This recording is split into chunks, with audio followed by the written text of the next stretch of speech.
You think you know Superman's origin, a baby rocketed from a dying world? Forget that. In Absolute Superman, Krypton doesn't just fall, it fights back. Jor-El and Lara didn't wait for death, they lead the charge to save their people. When the council brands Jor-El a traitor, soldiers take him in chains, but Lara wasn't playing none of that. With the blaster in hand, she stormed the labs, freed her husband, and saved as many lives as Krypton's last seconds will allow. With the planet tearing apart, their only chance is a single ship, a prototype barely stable built by Lara. As the ship took off, the planet exploded, hitting the ship and sending everyone away in pods.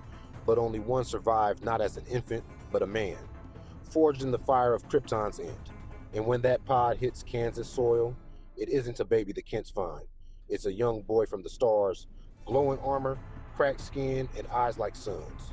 Martha and Jonathan don't run, they help. Because that's what Kents do.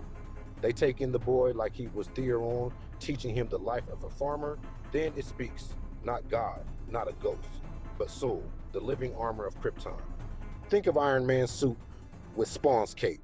Now give it its own mind. Together, they're not just a man and machine, they're the last evolution of Superman. When alien hunters show up at the Kent's farm due to a report the alien hunters tried to burn down the Kent's farm, Clark fought back hesitantly and only left due to the Kents telling him to. Clark became Superman, the alien savior they dreamed of. Then she showed up, Lois Lane. Not the Daily Planet writer you remember. This one's a peacekeeper, field agent with a gun in one hand and guts of steel. They clash, they argue. And when disaster hits, they save lives together. Because heroism is still contagious. Now don't get it confused. This isn't the Superman you know.